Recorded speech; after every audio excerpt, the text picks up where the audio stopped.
Assalamualaikum warahmatullahi wabarakatuh. Perkenalkan, saya Hari Rizky Swandi dari Fakultas Hukum semester 2B. Di sini saya akan mereview kembali materi hukum pidana oleh dosen Ibu Prof. Dr. Heni Nuraini, SHMH, dan asistennya itu Dr. M. Randy Ariyandi, SHMH. Langsung saja yaitu ke materi bab 3 tentang pembaruan hukum pidana di Indonesia. Sejarah berlakunya KUHP di Indonesia yaitu berasal dari BVS Belanda melalui pasal 75 RR Jo pasal 131 IS sejak 1 Januari 1918 berubah menjadi WVS-NI.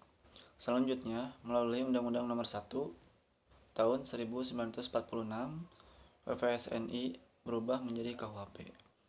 Adapun alasan diadakannya pembaruan KUHP yaitu alasan politis, yang kedua itu alasan sosiologis, yang ketiga itu alasan praktis, dan yang keempat itu alasan adaptif.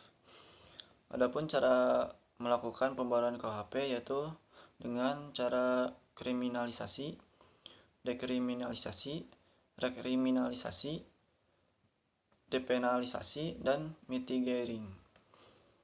Metode pembaruan KUHP yaitu evolusi, komporis, dan global. Dengan adanya alasan-alasan pembaruan KUHP yaitu alasan politis, negara Indonesia adalah negara yang merdeka.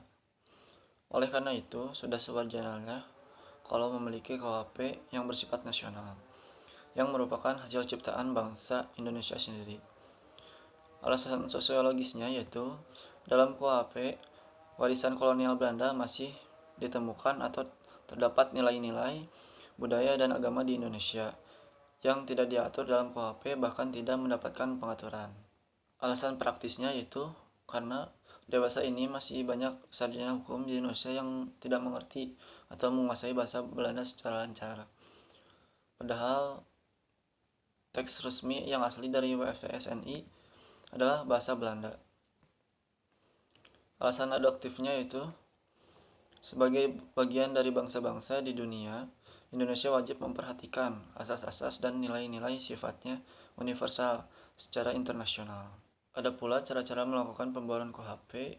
Yang pertama yaitu yang tadi, kriminalisasi, suatu proses pembaruan di mana suatu perbuatan tadinya bukan merupakan perbuatan yang dapat dipidana, tetapi karena perkembangan masyarakat menjadi perbuatan yang dapat dipidana.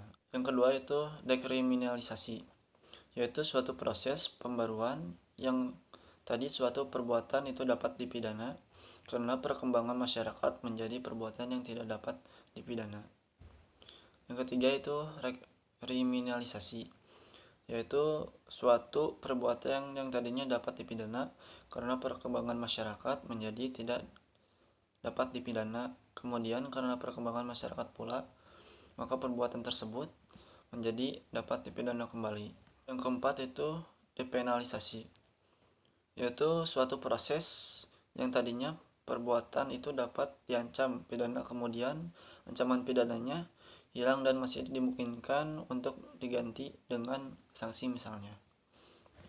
Yang kelima itu mitigating, suatu proses pembaruan yang tadinya suatu perbuatan dikenakan sanksi hukum yang berat diganti menjadi sanksi yang lebih ringan.